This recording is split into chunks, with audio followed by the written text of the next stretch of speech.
હવે વાત દિન વિશેષની કરીએ।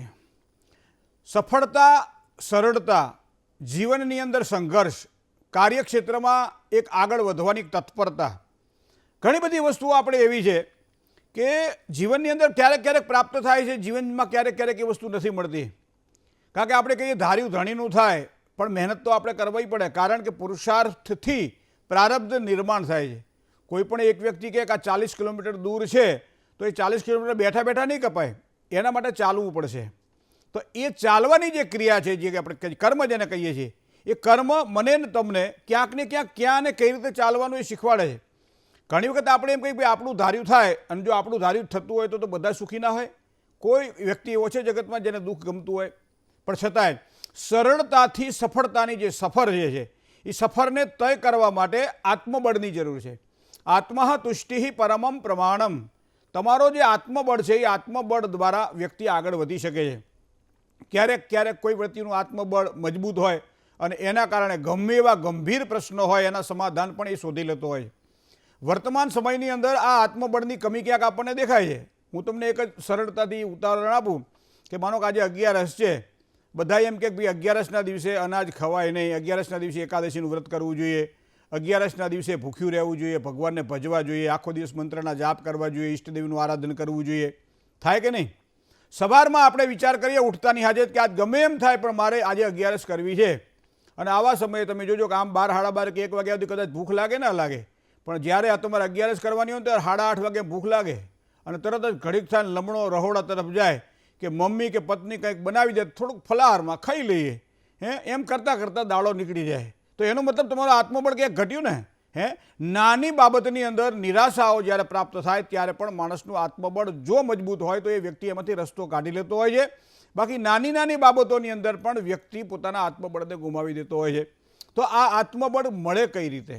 બીજી વાત મારે કરવી છે આત્મબળની સાથે સાથે મનોબળની, કારણ કે સૂર્ય અને ચંદ્ર બે સાક્ષી છે જે જ્યોતિષ શાસ્ત્રની અંદર આપણે જોઈએ છીએ। પ્રત્યક્ષ બે દેવ એવા છે જેને આપણે જોઈ શકીએ છીએ। 33 કરોડ દેવતાઓની અંદર બે દેવતાઓ છે, ચંદ્ર અને સૂર્ય, જેને આપણે નરી આંખે જોઈ શકીએ છીએ, દર્શન કરી શકીએ છીએ। બીજા બધા ગ્રહોને, બીજા બધા દેવી દેવતાઓને કદાચ ફોટામાં, મૂર્તિઓમાં અથવા તો એ રીતે આપણે જોતા હોઈએ છીએ, પણ સૂર્યનારાયણને આપણે ઉગતા સૂર્યના દર્શન કરી શકીએ છીએ અને જળ ચડાવી શકીએ છીએ, એની સામે આંખથી આંખ મિલાવી શકીએ છીએ। ચંદ્રની શીતળતાનો અનુભવ પૃથ્વી ઉપર આપણને થાય છે। તો પ્રત્યક્ષ બે દેવ છે, અને ત્રીજો દેવ અગ્નિ સ્વરૂપે જે આકાશમાં ભગવાન સૂર્ય છે એના પ્રતીક સ્વરૂપે આપણે ઘરમાં દરરોજ જે દેવ પૂજામાં ઉપયોગમાં કરતા હોઈએ છીએ એ દીવો, કારણ કે ભોદીપ દેવ રૂપસ્ત્વમ કર્મ સાક્ષી અવિઘ્નકૃત યાવત કર્મ કરીશ્યામી તાવત્વમ સુસ્થિરો ભવ। દીપનારાયણને પ્રાર્થના કરી વખતે આપણે આ મંત્ર કરીએ છીએ, શુભમ કરોતુ કલ્યાણમ આરોગ્યમ ધન સંપદા શત્રુબુદ્ધિ વિનાશાય દીપ જ્યોતિર નમોસ્તુતે। તો આ પણ આપણા માટે દેવ છે। પણ જ્યોતિષની દ્રષ્ટિએ આત્મબળને મજબૂત બનાવવા માટે જો સૂર્યનું બળ જોઈતું હોય તો સાથે સાથે મનોબળને મજબૂત બનાવવા માટે ચંદ્રનું બળ પણ જોતું હોય છે। કારણ કે વ્યક્તિ મનનો માંદો હોય, વ્યક્તિ મનોબળ જેનું નબળું હોય એ ક્યારેય આગળ ન વધી શકે। ઘરેથી જ્યારે નીકળે ત્યારે આપણે શું કહીએ? ઉંબરાને પગે લાગીને જવું જોઈએ। શું કામ? કે આપણું મનોબળ વધે। માતા પિતાને પગે લાગી નીકળવું જોઈએ। શું કામ? કે આપણું મનોબળ વધે। સરસ મજાનું કપાળમાં એક તિલક કરી નીકળવું જોઈએ। શું કામ? કે આપણું મનોબળ વધે। કોઈ પણ કાર્ય કરતાં પહેલાં આપણે દેવી દેવતાઓને પગે લાગીને કામકાજની શરૂઆત કરવી જોઈએ। શું કામ? કે આપણું મનોબળ વધે। આ બીજા ભગવાન કંઈ તમારી પૂજાનો સ્વીકાર કરે ન કરે તો છે જ, પણ તમારા મનોબળને મજબૂત બનાવવા માટે આ બધી વસ્તુ છે। નજીકમાં કોઈ દેવસ્થાન આવતું હોય ત્યારે દેવસ્થાનમાં દર્શન કરીને પછી આગળ વધવું। ઘણી વખત આપણે જોયું છે કે બાઇક ઉપર ચાલતા હોય, ફટાફટ ચાલતા હોય ત્યારે આમ કરી નીકળી જાય છે માણસ, પણ 2 પગથિયા ઉપર ચડીને જો ભગવાનના સાનિધ્યમાં જાય, ઈશ્વરનું દર્શન કરે તો આખો દિવસ એનો સારો જાય। તો એવો મતલબ થાય કે નાની નાની બાબતોની અંદર આ વસ્તુ મનોબળ દ્વારા આપણે જોઈ શકીએ છીએ। હવે આ મનોબળ જ્યારે નબળું પડે ત્યારે, ખાસ કરી અને અત્યારે વર્તમાન સમયે જ્યારે સ્થિતિ મનની મજબૂત નથી હોતી ત્યારે ક્યાંક ને ક્યાંક એવા ગ્રહો કારણભૂત હોય છે કે જેના કારણે વ્યક્તિ મનોબળથી મજબૂત નથી બની શકતો, અને એના કારણે એ હારા કરતાં ખોટા વિચારો બહુ કરે। પ્રબળ વિદ્યાર્થી છે, દરેક વસ્તુ એને આવડે છે, છતાંય મનોબળ જો મજબૂત ન હોય તો શું વિચાર છે ખબર છે? કે હારું મને જે ભણ્યો છું, હું જો શીખ્યો છું, મેં જે વાંચ્યું છે, મેં જે ગોખ્યું છે એ પરીક્ષામાં નહીં આવે તો આ પ્રશ્ન ઊભો થાય। નોકરી કરવા જતાં નોકરિયાત વર્ગને એમ થાય આ બધી જ રીતે સારું કામ કર્યું છે, પણ છતાંય મારો બોસ ખાણા ખૂચરા શોધશે તો શું કરીશું? તો હવે આ તો કોઈને જવાબ આપી શકે નહીં। શું કામ? કે વસ્તુ છે જ નહીં હકીકતમાં। આપણે ગુજરાતીમાં બહુ સારી કહેવાય છે, પડે એવા દેવા શું। એ મનોબળ જેનું મજબૂત હોય ને એ જ વ્યક્તિ આ બોલી શકે। કે ભાઈ થશે એવું કરશું, આપણે પડે એવા દેવાશું.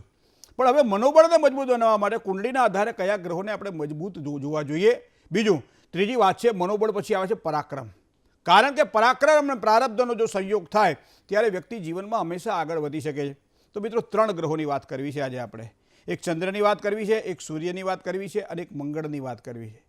તમારી જન્મકુંડળીની અંદર સૂર્યની જો વાત કરવામાં આવે તો સૂર્ય માનો કે સિંહ રાશિનો છે તો પ્રબળ બની રહ્યો છે, પોતાની રાશિનો સ્વામી છે. 5મા સ્થાનમાં 9મા સ્થાનમાં જો બેઠો હોય, લગ્નમાં બેઠો હોય તો ખૂબ જ સારા પરિણામ આપે. પણ માનો કે 6ઠા 8મા અને 12મા ખાડાના સ્થાનમાં બેઠેલો છે પણ છતાંય ક્યાંક થોડીક નબળાઈ આપે, પણ સાથે સાથે પુરુષાર્થને પ્રબળ બનાવે, પોતાનો આત્મવિશ્વાસ વધારે. પણ ત્રિશળ આય 3, 6 અને 11મા સ્થાનમાં સૂર્યનો સંયોગ જો કોઈ નીચ ગ્રહોની સાથે યુતિમાં બેઠો હોય, સામાન્ય રીતે એવો નિયમ છે કે સૂર્યની આસપાસ કોઈ પણ ગ્રહ નજીકમાં આવે ને એટલે ગ્રહ અસ્તનો થઈ જાય. સૂર્યનું આટલું તેજ છે, સૂર્યનું આટલું તપ છે, ગમે એવો પ્રબળ શનિ જેવો શનિ પણ જો સૂર્યના સાનિધ્યમાં આવે અને 12 અંશની નજીકમાં આવે એટલે અસ્તંગત થઈ જાય, પછી એનું પોતાનું કોઈ બળ રહેતું નથી. ક્યારેક ક્યારેક સૂર્યના સંયોગે આપણે લોહીચુંબક જોઈએ છે ને, ઘન અને ઋણ આપણે ભણતા ત્યારે 2 લોહીચુંબક બતાવતા હતા કે એક લોહીચુંબકને આમ લગાવીએ એટલે 2 નજીક આવે અને એને ઊંધું કરી નાખો તો પેલું દૂર ભાગે, આપણે જોતા હતા ને. આ કુંડળીની અંદર પણ આ રીતે જ જોવાય. સૂર્યની આસપાસ જ્યારે કોઈ ગ્રહ ફરતા હોય ત્યારે એ જે એની સમાંતર ગતિએ ચાલતા હોય અને એવા સમય પોતાની ગતિ ખોઈ બેસે અને એના કારણે કોઈ ગ્રહ ફાસ્ટ ભાગે, એકદમ એની ગતિ વધારી દે, તો આ ગ્રહ જે છે એ ગ્રહ જોઈએ જેને અતિચારી કહેવામાં આવે છે. અને કોઈ ગ્રહ એવો છે કે જે પાછો પડી જાય, પાછો બેક થઈ જાય, એને આપણે વક્રી કહીએ છીએ. અને વક્રી ગ્રહ એમ કહેવાય છે કે પરિણામ હંમેશા વિપરીત આપે અને આગળ માર્ગી ગ્રહ છે એ પરિણામ સારા આપે. અને અતિચારી જે ગ્રહ છે, તમે આ બધા કુંડળીના બધા સબ્જેક્ટ છે પણ એ બધા સૂર્યના આધારે નક્કી થાય. માટે મારે આપણે કહેવું છે કે જે સૂર્યનારાયણનું પ્રત્યક્ષ આપણને દર્શન થાય છે, નભો મંડળની અંદર નિહારિકાઓમાંથી હજારો તારાઓ સૂર્ય સમાન તેજસ્વી અને પ્રતાપી બહાર પડે છે. પણ પૃથ્વીની નજીકનો આ સૂર્ય, આમ તો 12 સૂર્ય પૃથ્વીની આસપાસ જેવું કહેવાય છે એટલે ભગવાન સૂર્યને આપણે 12 નામ પણ કહીએ છીએ. તો ભગવાન સૂર્ય જ્યારે પણ કુંડળીમાં નબળા બનતા હોય ત્યારે વ્યક્તિનો આત્મવિશ્વાસ તૂટે છે. 3જા 6ઠા અને 11મા સ્થાનમાં રહેલો સૂર્ય જ્યારે પાપ ગ્રહો સાથે યુતિમાં હોય ત્યારે એનું પરાક્રમ ઘટે છે, માણસ સંવેદના વગરનો થઈ જાય છે. ઘણી વખત એવું થાય કે મારું કોણ, મેં તો આખા ગામનું કર્યું પણ મારું કોઈ મારું જ્યારે કામ આવ્યું ત્યારે મારું કોઈ કર્યું જ નહીં, તો આત્મબળ ઘટી ગયું કે ના ઘટી ગયું. તમે જ્યારે નીકળો છો અને રસ્તામાં ઊભા હોય ત્યારે કે રોજ તો મારી ગાડીમાં 20 જણને બેઠાને લઈ જાઉં છું, હું જ્યારે રોડ ઉપર ઊભો હોય ત્યારે મને કોઈ પૂછતું નથી, મારું સગામાં વાલામાં કોઈ માન નથી. તો આ બધું આત્મબળ આપણું ઓછું કરે છે. અને એટલા માટે શાસ્ત્ર એમ કહે છે કે સવારમાં સૂર્યનારાયણને જળ ચડાવવું જોઈએ.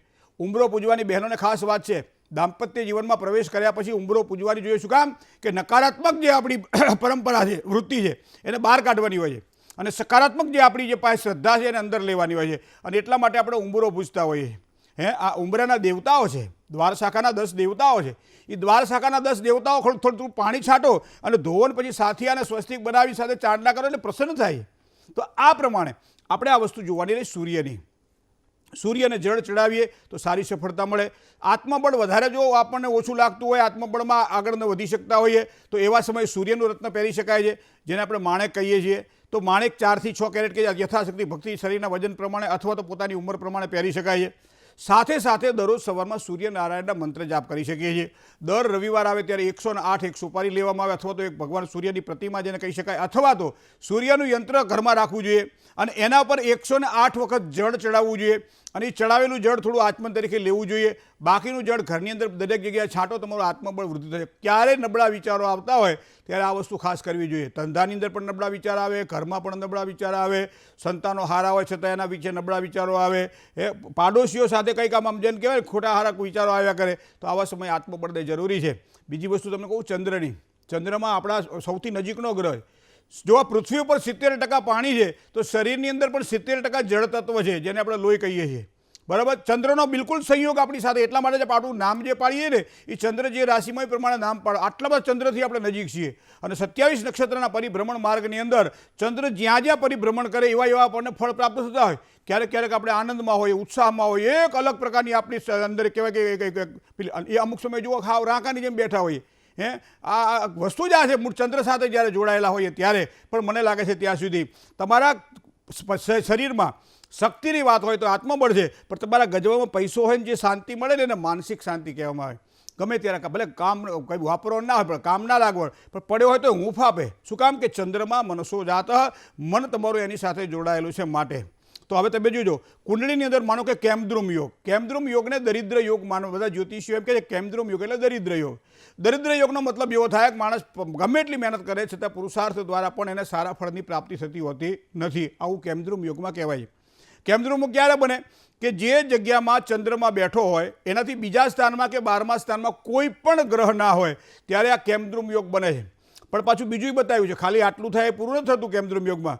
ન દ્રષ્ટો ન યુતો, કોઈ પણ ગ્રહની એના ઉપર દ્રષ્ટિ પણ ન પડવી જોઈએ અને કોઈ યુતિ પણ કોઈ ગ્રહ સાથે ન હોવી જોઈએ. તો આવા સમયે આ ચંદ્ર માનસિક પરેશાની આપે છે અને એના કારણે માણસ પરેશાન થાય છે. અને એટલા માટે શિવની પૂજાની આરાધના કરવાની વાત કરી છે કે શિવાલયમાં જાઓ, ભગવાન શિવની આરાધના કરો, શિવની પૂજા કરો, મનોબળ મજબૂત થાય. ચંદ્રનું રત્ન પહેરો, વધારે પાણી પીવો તો પણ એમ કહેવાય છે કે ચંદ્ર મજબૂત થાય. જ્યારે ક્રોધ આવે ત્યારે માણસ પાણી પીતો હોય.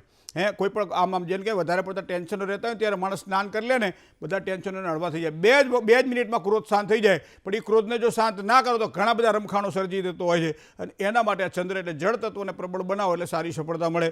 મંગળ એટલે ભગવાન ગણપતિ. ક્રોધ રહેતો હોય, માનસિક ચંચળતા રહેતી હોય, કારણ વગરના ઉદ્વેગ રહેતા હોય, કામ થતા ના હોય, પરાક્રમ કરવા છતાંય પ્રારબ્ધ સાથ ના આપતું હોય અને આવા સમયે મંગળ કુંડલીમાં નબળો પડતો હોય ત્યારે આ વસ્તુ બને છે. અને એવા સમયે ભગવાન ગણપતિની ઉપાસના ખૂબ શ્રેષ્ઠ માનવામાં આવે છે. મિત્રો, સૂર્યનારાયણને જળ ચડાવવું, મહાદેવજીને જળ ચડાવવું અને ભગવાન ગણપતિની ઉપાસના કરવી, આ 3 પ્રકારના સંયોગો માણસના જીવનમાં ઘણા બધા પ્રશ્નોને સોલ્વ કરી દે છે. ઘણા બધા પ્રશ્નો એના હલ થઈ જાય છે. પણ નિયમિતતાપૂર્વક કરેલું કર્મ હંમેશા સારી સફળતા પ્રદાન કરે છે. જય ગણેશ. કોલર મિત્ર સાથે વાત કરીએ. હલો. જય ગણેશ. જય ગણેશ. મહેન્દ્રભાઈ, જય ગણેશ. મારા દીકરા વિશે પ્રશ્ન છે.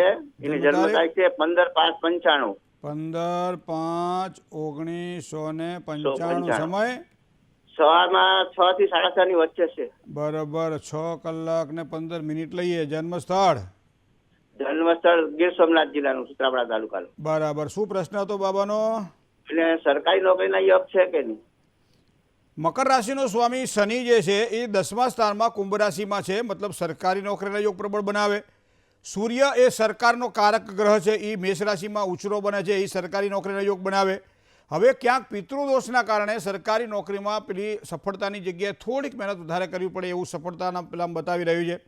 અહીંયા સૂર્ય કેતુ સાથે 12મા સ્થાનમાં પિતૃદોષના કારણે કદાચ થોડી તકલીફો દેખાય તો પિતૃ શાંતિની પૂજા પણ કરાવી લેવી જોઈએ અથવા તો ગ્રહણ યોગના દોષનું નિવારણ કરાવડાવવામાં આવે તો સારી સફળતાની પ્રાપ્તિ થાય. બિના વિલગ્નમ પ્રભાવ સિદ્ધિનો સિદ્ધાંત એવું કે જે લગ્નેશ બળવાન ન હોય ત્યારે બીજા બધા ગ્રહો બળવાન હોય છતાંય પરિણામ સારા નથી આપતા. તો શુક્રવારે કુળદેવીને કોઈ પણ સફેદ વસ્તુનું નિવેદ ધરાવી અને માતાજીને પગે લાગવું જોઈએ. એમ રીમ ક્લીમ ચામુંડા વિચે આ મંત્રનો જાપ કરવો જોઈએ. શુક્રનું સારું રત્ન ઓપેલ અથવા તો ડાયમંડ એ પહેરવું જોઈએ. આ બધું કરવાથી એને નોકરીમાં સારી સફળતાની પ્રાપ્તિ થશે. જય ગણેશ. બીજા કોલર મિત્ર સાથે વાત કરીએ. હલો. જય ગણેશ. જય ગણેશ મહેન્દ્રભાઈ. જી. મારા બાબા માટે પૂછવાનું છે. 27/11/1998 સાંજે સમય છે સાંજનો 4:17. બરાબર. જન્મ સ્થળ અમદાવાદ સરખેજ. બરાબર. હવે પ્રશ્ન એવું છે JSW પેન્ટ્સમાં એની હમણાં નવી જોબ લાગી છે તો એમાં એને સફળતા રહેશે?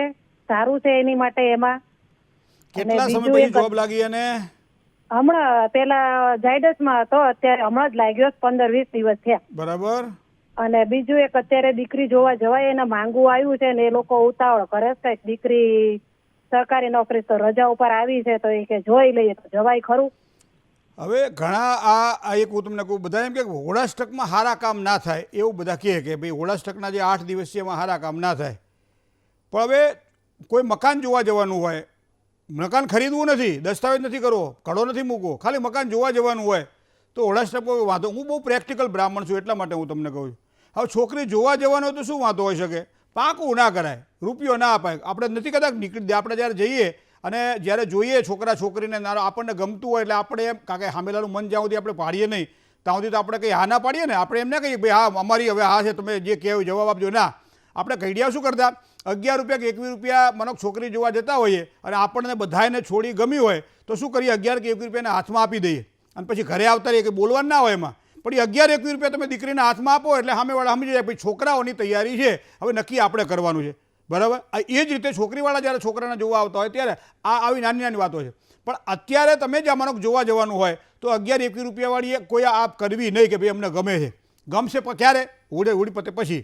તો જોવા જવામાં કોઈ વાંધો નથી. બીજી વસ્તુ મારે આપણે કહ્યું છે કે નોકરીમાં જે ભય લાગ્યો છે અત્યારે ખૂબ જ આનો યોગ સારા છે અને હજી 2025 પછી તો એનો ભાગ્યોદય ખૂબ જ સારી રીતે ચમકી રહ્યો છે. હા, એક મેષ રાશિનો શનિ એને મહેનત વધારે કરાવડાવે, ઉપરી અધિકારી વર્ગ દ્વારા થોડી પરેશાની આપે, તો દરરોજ સવારમાં અથવા સાંજે એક વખત હનુમાન ચાલીસાનું પારાયણ કરે અને શનિને એક સારું રત્ન ધારણ કરી લે નીલમ, ખૂબ જ એને સારી સફળતાની પ્રાપ્તિ થશે. શુક્ર, બુધ અને સૂર્ય ત્રણે ગ્રહો સાથે બેઠેલા હોવાના કારણે નિયમિત ભગવાન સૂર્યનારાયણને જળ ચડાવી માતા પિતાને પગે લાગે, નાનકડું તિલક કરે પછી કામકાજની શરૂઆત કરે, ચોક્કસ એને સારી સફળતા અપાવશે. જય ગણેશ. એક કોલર મિત્ર સાથે વાત કરીએ.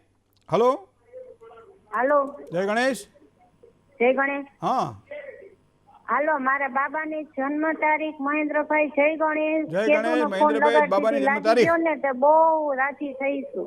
અરે વાહ. હાલો મહેન્દ્રભાઈ, મારા બાબાની જન્મ તારીખ 26/5/93. હા. સમય બપોરે 11:11. 11:11. હા, બપોરે 11:11 અને જન્મ સ્થળ ગોંડલ. બરાબર. શું પ્રશ્ન હતો કહો? એને ઠંડા પીણાનો ધંધો છે ને અત્યારે શેર બજારનું કરવાનું કેસ મહેન્દ્રભાઈ, અને લોનું લઈ લઈને બહુ ધંધા કરે. જુઓ, 5મા સ્થાનમાં 8મી રાશિ એટલે વૃશ્ચિક રાશિમાં રાહુ પડ્યો છે. કોઈ પણ પ્રકારનું દેવું એને નુકસાન કરાવશે. નાનું હોય કે મોટું હોય, દેવું કહેવાય.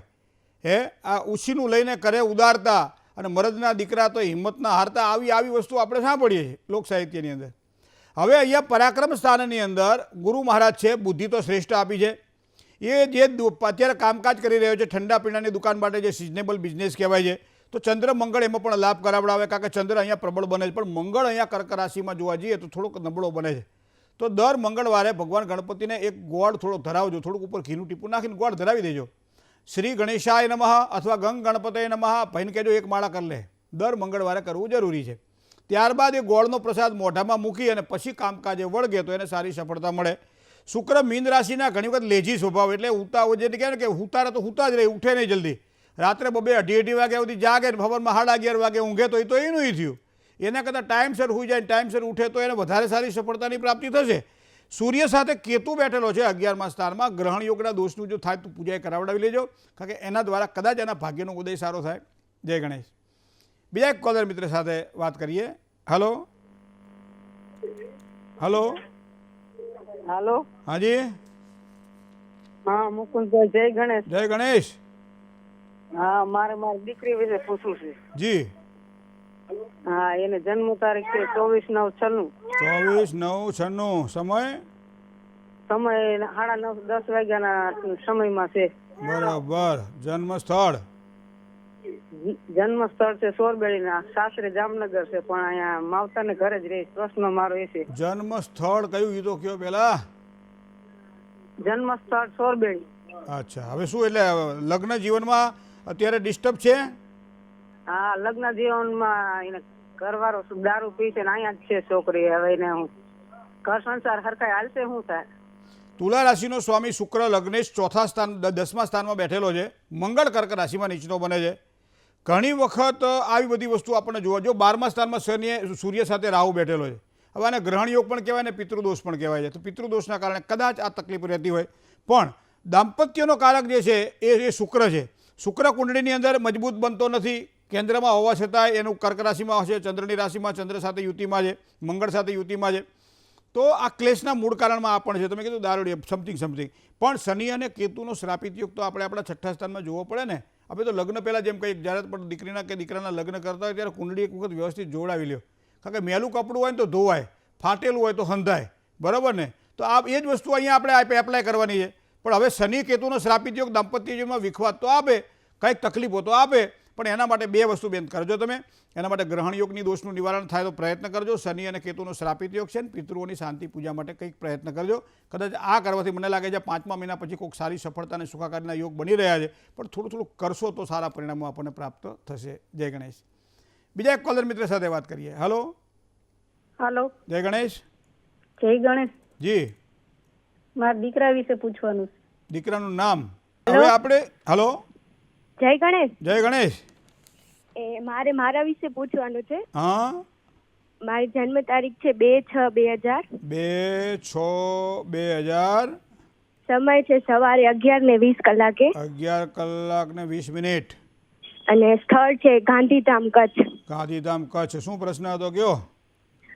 સરકારી નોકરી માટે હમણાં જે પોલીસ માટેની ભરતી આવી છે ને એના માટે તૈયારી કરું છું, તો સરકારી નોકરીના યોગ છે કે? જ્યાં સુધી સરકારી નોકરી તમને મળે નહીં ત્યાં સુધી અડદ લેવાના, અડદની અંદર થોડુંક તલનું તેલ નાખીને અડદને તલના તેલથી મિશ્ર કરવાના, હનુમાનજીનું મંદિર હોય ત્યાં કાળા કપડામાં એને તમે મૂકી આવજો, અથવા તો સિંદૂર લઈ લ્યો, એની અંદર ચમેલીનું તેલ નાખો, સિંદૂરને મિક્સ કરો, હનુમાનજી મહારાજની પૂજા કરતો એને કહેજો એ ભગવાનના ચરણમાં ચડાવી દે. શનિવારે આ વસ્તુ કરવાની. પછી ત્યાંથી થોડી મરી લઈ આવવાની, હનુમાનજી મહારાજના પગમાંથી થોડી મરી લઈ આવવાની કાગળમાં, અને દરરોજ સવારમાં તમારે નહીં ધોઈને એનો ચાંદલો કરવાનો.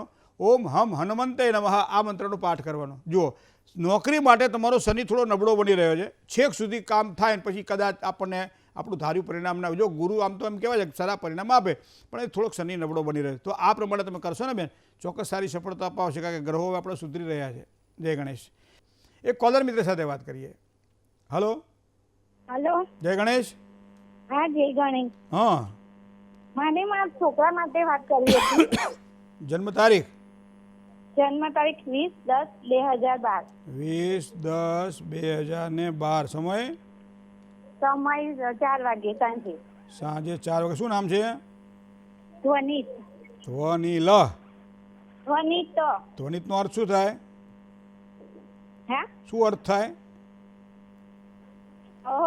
તો ખબર નહીં મને. કોને પાડી તું નામ? હે? નામ એના ફઈએ. હે? એના ફઈએ પાડી છે. ભાઈને પૂછતો હતો, પૂછવું જોઈએ ને કે નામ ધ્વનિત એટલે શું? હા, પૂછી લેજો. હવે શું પૂછ્યું છે મને? હવે શું પૂછવું એ કહો. હા, એ તો ભણવામાં થોડો આમ એ થઈ ગયો છે. પહેલા હોશિયાર હતો. પહેલા એટલે જન્મ પહેલા કે જન્મ પછી? એલા કાકા હજુ 11 વર્ષ થયા, 12મું બેઠું એને. હા, પણ આ કોરોના પહેલા એ સારો આમ હોશિયાર હતો ભણવામાં. હવે થોડું આમ ભણવામાં મન નહીં લાગતું એના, અને તોફાની બહુ છે. એક બહુ સરસ વાત એક સાહિત્યકારે કરી હતી, હાસ્ય કલાકારે, કે બાપાએ પૂછ્યું હતું એના દીકરાને કે હું તને લેસન કરી આપું છું, એ તારા માસ્તરને ખબર તો નથી પડી જતી ને? કે ના, મારા માસ્તરે 2-3 વખત કીધું એવું કે આ એકલો વ્યક્તિ આટલી બધી ભૂલ ના કરી શકે. એમ આ અત્યાર સુધી શિક્ષકો પાસે ભણતા હતા ત્યારે છોકરા હોશિયાર હતા, પણ 2 વર્ષ તમારી પાસે ભણ્યા ને એમાં છોકરા ઠોઠ થઈ ગયા. બોલો. હે? અભ્યાસની અંદર કુંડળીમાં 5મું સ્થાન જોવાય છે. 5મા સ્થાનની અંદર 5મા સ્થાનનો સ્વામી બુધ છે. તો બુધ પાવરફુલ છે, કારણ કે સૂર્ય સાથે જોડાયેલો, બુધાદિત્ય યોગ કરે. ચિંતા ના કરશો, સારું ભણશે, પણ બોલશે સારું. તમે જોજો, તમે એક પ્રશ્ન પૂછો તો એના 3ના જવાબ એની પાસે હાજર હશે. પણ સાથે સાથે શનિ પણ જોડાયેલો છે તુલા રાશિમાં. મતલબ અભ્યાસની અંદર 12મા ધોરણ સુધી વ્યવસ્થિત રીતે જો એને ટ્રેન કરવામાં આવે તો ડિગ્રી પ્રાપ્ત કરવામાં એને ક્યારેય કોઈ વાંધો નહીં આવે ને સારામાં સારો અભ્યાસ કરશે, અને અભ્યાસ દ્વારા એનું સારું કામ પણ પોતે બનાવશે. હવે વાત કરો મંગળ અને રાહુની. ક્યારેક સ્વભાવની ઉગ્રતા, આપણે એમ કંઈક બોલવા જઈએ, કંઈક શિખામણ આપવા જઈએ, કંઈક કહેવા જઈએ, ભણવાનું બેસવાનું કહીએ ત્યારે છોકરાઓ હંમેશા મોટા ભાગે ક્રોધી થઈ જતા જોવા મળે. તો આવા સમયે રુદ્રાક્ષનું ખૂબ જ મહત્ત્વ છે. એમાં 4 મુખી રુદ્રાક્ષ જો ધારણ કરે તો અભ્યાસની અંદર એને ખૂબ જ સારી સફળતા મળે. કુંડળીના ગ્રહો પ્રમાણે મંગળ પાવરફુલ છે, પણ રાહુ વૃશ્ચિક રાશિમાં સારો રહે. તો એવા સમયે બુધવારના દિવસે તલનું દાન કરીએ આપણે તો પણ સારી સફળતાની પ્રાપ્તિ થાય. ગુરુ સાથે બેઠેલો કેતુ ચાંડાલ યોગ કરી રહ્યો છે, તો ચાંડાલ યોગના દોષનું નિવારણ કરાવડે. પણ હજી વાર છે, હજી 4-5 વર્ષ જવા દો. હજી તો બાળક, હજી ઉગતું બાળક છે, એને ખીલે એટલું ખીલવા દો, બાકી તો બધું ભગવાન સંભાળી લેશે. જય ગણેશ.